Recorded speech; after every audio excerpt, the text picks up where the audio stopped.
to take this opportunity to introduce Mr. Michael DiRienzo, who is the Executive Director of Silver Institute India. Could you just brief us about the Silver Institute and your role in the Silver Institute? Well, I am the Executive Director of the Silver Institute. We are an international industry association. We celebrated our 50th year in 2021. We are in charge of promoting silver in all its forms. So whether that be investment, talking about silver demand, silver supply, and so forth, we do that through various means, mostly through publications, social media, of course, but we also put out entities such as the World Silver Survey, bi-monthly Silver News. We put out market trend reports on various aspects of silver. We put one out on solar industry, on silver's use in automobiles. This year we put one out on Indian investment demand specifically.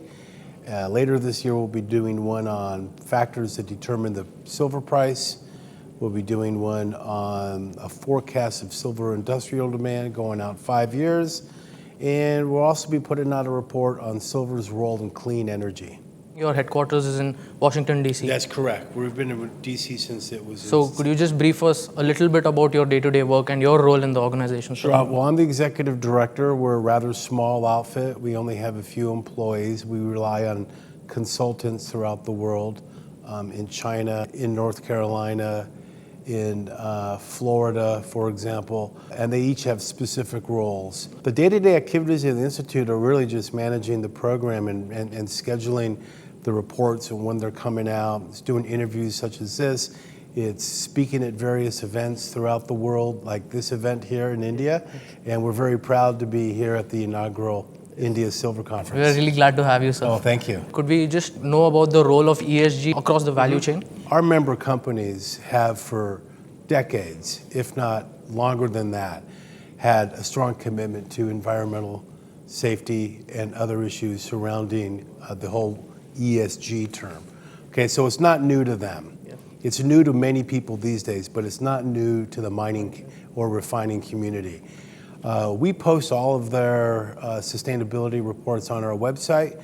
We have a sustainability section.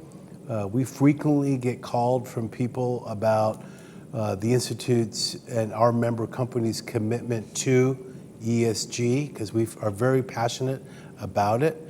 We will be putting out a report later this year on silver's role.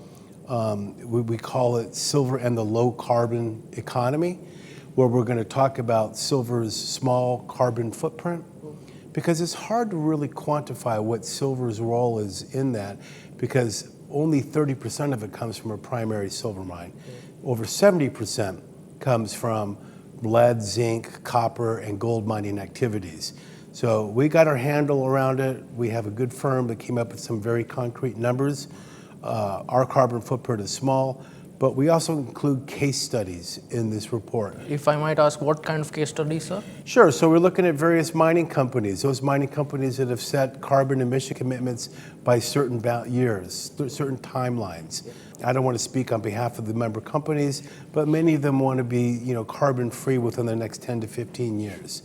So right now they're working off of solar panels, they're using electric vehicles, their mining equipment and their trucks and loaders down below earth are electric vehicles. And this wasn't the case 5-10 years ago. So they are very committed to ESG, as is the Institute. Could you just brief us about the silver demand in the year 2023? Well, last year we had a world record. We set a high record for overall global demand. It grew by 18%. Industrial demand grew by 5% to over 550 million ounces. And we think both numbers are going to increase this year. So we had record jewelry demand, we had record silverware demand, and we had record investment demand, all leading up to total demand being at a record with an 18% increase. How do you like this conference? Can you give us some feedback about the conference? Well, I'm very impressed. This is the first conference, as we all know. It's the inaugural India Silver Conference. I did not know what to expect, it being the first. But from the moment we landed in Jaipur, we've been treated very well. The fact of the matter is that the conference agenda is filled with robust and interesting speakers. The agenda is jam-packed for the 2 days of the conference. And I'm just very impressed with the organization, the caliber and skill of the speakers, and the enthusiasm of all the participants in the audience. I hope we exceeded your expectations. Absolutely, 100%. Thank you so much, sir. Thank you.